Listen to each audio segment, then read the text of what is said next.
l'école Mévasser. Ariela fait de la Kabbalah. Et toi ? Ariela Shedboun, bonjour, et moi, Edim Simcha, Chag Sameach. On est en plein milieu de la fête de Sukkot, ces jours de mi-fête qui sont appelés Chol HaMoed. Alors, on va étudier avec toi, comme chaque semaine, une section de la Torah. Exceptionnellement, la section que nous étudions n'est pas lue ce Shabbat à la synagogue, puisqu'elle est remplacée par la lecture de Shabbat Chol HaMoed Sukkot. Mais en revanche, nous l'étudions comme de coutume, et nous voilà arrivés à la conclusion du Sefer Devarim. La dernière paracha est nommée Beracha, ou bien Vezot HaBeracha. Et avant de débuter cette chronique, Ariela, au nom de la radio, je te remercie pour cette année complète passée en ta compagnie, à expliquer, décortiquer, commenter pour nos auditeurs la paracha de la semaine avec tes précieux enseignements issus de la Kabbale et la Chassidoute, étudiés avec ton maître, le Rav Korda. Et je précise que ça n'est qu'un début puisqu'on espère t'écouter encore avec de nouveaux enseignements. Je vais rappeler le titre de tes livres, Une année avec la Kabbale, secret de la Torah et des fêtes juives. Alors, on devrait faire un sioum de conclusion, une célébration, c'est la coutume juive puisqu'on arrive à la fin du livre de Devarim. C'est la dernière paracha et justement, cette célébration aura lieu dans toutes les synagogues du monde entier, le jour de Simchat Torah, où on lira la dernière paracha du Sefer Torah, le rouleau de la Torah, et où tout de suite après Vezot HaBeracha, nous recommençons, nous ouvrons un nouveau cycle avec la toute première paracha, Bereshit. La Torah, dont les 5 livres se terminent ici, avec la dernière paracha du dernier Sefer, nous est parvenue intacte depuis sa rédaction par Moïse, quand il l'a couchée par écrit, inspirée par l'Esprit Saint. Cette Torah est transmise ici à Josué, qui, selon les sages de la Gemara, aurait écrit les 8 derniers versets, ceux du récit de la mort de Moïse. Et c'est d'ailleurs une des discussions qu'on peut trouver dans le Talmud à propos de la rédaction de ces derniers versets, à savoir si c'est Moïse qui les a écrits avec l'Esprit Saint, le Ruach HaKodesh, ou bien son successeur, Yehoshua bin Nun.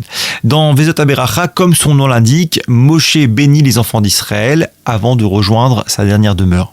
La paracha précédente avait présenté une suite de terribles malédictions qui accableront le peuple juif parce qu'il ne suivra pas les commandements divins. Zot HaBracha vient maintenant consoler et rassurer les Bnei Israël. Alors on va t'écouter avec l'accent israélien pour ce premier verset de la paracha, Vezot HaBeracha, suivi de la traduction et une explication du verset. Vezot HaBeracha, Asher Berach Moshe, Ish HaElokim, et Bnei Israël, Lifne Moto. Et ceci est la bénédiction dont a béni Moïse, homme de Dieu, les enfants d'Israël avant sa mort. Le « et » de Vezot HaBeracha et ceci nous renseigne qu'avec la bénédiction proprement dite vient autre chose, que les sages sauront lire entre les lignes. Toute l'histoire du peuple juif jusqu'à la délivrance.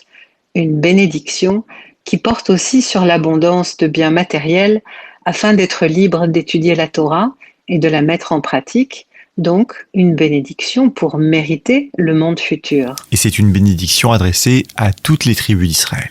Les Hébreux ont pu avoir confiance dans cette bénédiction du terme de l'histoire pour plusieurs motifs valables. En premier lieu, la bénédiction est complète. Elle n'est pas interrompue et concerne bien chaque tribu. Ensuite, Moïse est nommé homme de Dieu, ce qui le qualifie comme étant dans l'intimité même du divin. Ce qu'il énonce est donc la vérité divine, puisée dans la proximité absolue avec Hachem. La bénédiction est aussi assurée par le mérite de ceux qui la reçoivent, les Hébreux ayant accepté toute la Torah. Enfin, la bénédiction d'un homme avant sa mort est particulièrement efficace car sa perception s'aiguise dans ses derniers instants. Il voit clairement. Bien qu'il ne puisse plus sortir et venir, ce que nous avions vu dans Vayeler, et qui signifiait que les sources de la sagesse lui étaient désormais fermées, Moïse était encore à un très haut niveau de névoie quand il a prononcé cette bénédiction qui a valeur de prophétie. Il était au niveau des 49 portes de la sagesse. Et c'est Yehoshua bin Nun, le fils de Nun, fils des 50, qui assurera la suite spirituelle du peuple d'Israël et les fera entrer en Terre Sainte avec ces bénédictions données par Moïse, d'abord réparties en rôles ou catégories pour les tribus d'Israël, et puis à la fin, réunies en une seule grande bénédiction pour tout Israël. Les sages enseignent. Moïse a béni une partie des tribus d'être fortes et de vaincre leurs ennemis. C'est Réhouven, Dan et Gad.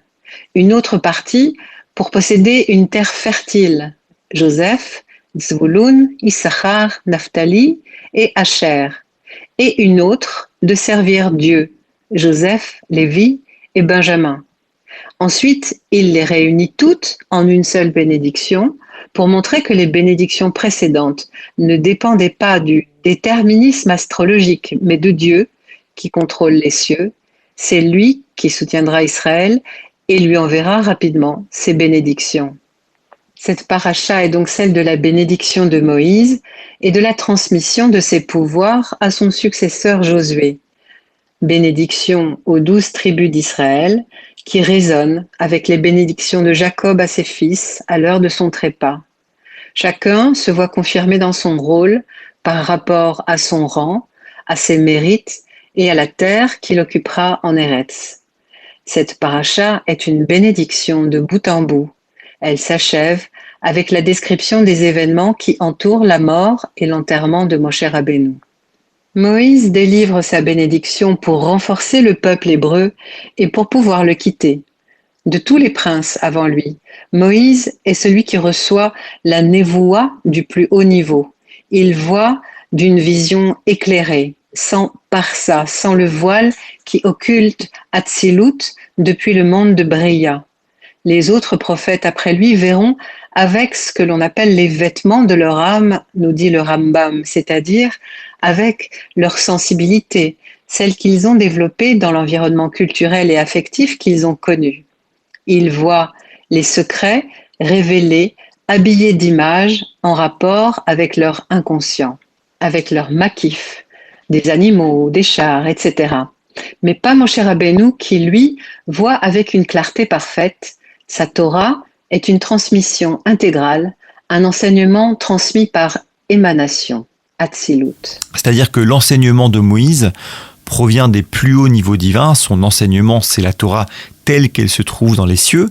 Et après Moshe, de génération en génération, les niveaux d'enseignement de la Torah sont de moins en moins élevés. C'était une partie de Moshe, de Moïse, qui s'exprime dans chaque maître spirituel, dans toutes les époques jusqu'à nos jours. Ainsi, le Nassi Ador, le prince de chaque génération, est en relation, à travers la chaîne de transmission depuis Moïse, avec le Keter Aklali, la sphira la plus élevée dans laquelle le projet divin s'est exprimé en premier.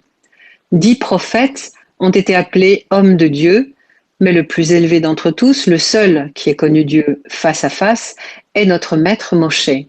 Le Zohar explique que l'esprit de Moïse se répand dans l'esprit des sages de la génération et dans le corps du prince de cette même génération. Et il n'a plus paru en Israël un prophète tel que Moïse, avec qui le Seigneur avait communiqué face à face, dit le verset de Deutéronome 34:10. Sa bénédiction déclamée, Moïse monte sur le mont Nebo contempler Eretz Canaan qui deviendra un jour Eretz Israël. Là, Dieu lui renouvelle sa promesse de donner cette terre aux tribus d'Israël. Les grands tzadikim ne meurent pas. Ils sont éternellement vivants, dit la tradition. A fortiori, le plus grand d'entre eux, Moshe Rabbeinu. Zot HaBracha est lu pour la fête de Simchat Torah en recommençant aussitôt avec le début de la première paracha, Bereshit, la Genèse, pour affirmer que la Torah n'a pas de fin. Tout va d'après la fin et tout va d'après le début. C'est une boucle. Et si la Torah commence par un bet, la lettre bet, qui est la première lettre de bracha, bénédiction, et qu'elle se termine par une bénédiction avec cette paracha, c'est pour nous faire passer le message suivant.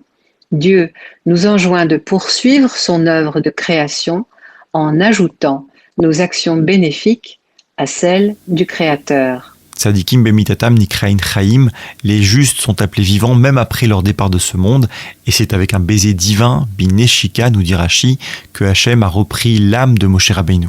Les sages ont dit, Dieu a pris l'âme de Moïse par un baiser de sa bouche. Dieu l'a pleuré et s'est lamenté sur lui en disant « Qui se dressera pour m'aider dans mon combat contre les méchants? Qui se tiendra à mon côté contre ceux qui font le mal? Les étoiles, les signes du zodiaque, le soleil, la lune et l'Esprit Saint ont proclamé « Aucun prophète semblable à Moïse ne s'est levé en Israël. » Moïse a reçu 4 couronnes. La première est la couronne de la Torah, qu'il a prise au ciel lorsque la gloire de Dieu s'est dévoilée, accompagnée de 2000 myriades d'anges et de 42 000 chars de feu. La deuxième est la couronne de la prêtrise, lorsqu'il a officié au sanctuaire pendant les 7 jours d'inauguration. La troisième est la couronne de la royauté, dont Dieu lui a fait hériter sans qu'il n'ait à mener de guerre. La dernière est la couronne de la bonne renommée qu'il a acquise par ses bonnes actions et son humilité. On notera ce dernier mot prononcé, Ariela, la Hanava, l'humilité de Moshe Rabbeinu, Vehaish Moshe Anav Meod Mikol Ha'adam Asher Al Pene Ha'adama, et c'est avec cet enseignement que nous refermons le livre de la Torah pour l'ouvrir à nouveau sur Bereshit, le jour de Simchat Torah, et la semaine prochaine, Parashat Bereshit. Shabbat Shalom Umevorach, Ariela Shedboun. 1000 fois merci au nom de la radio, en mon nom personnel. Merci pour cette année complète passée à commenter la Parasha, des enseignements issus de la Kabbale et la Chassidoute étudiés avec ton maître, le Rav Korda.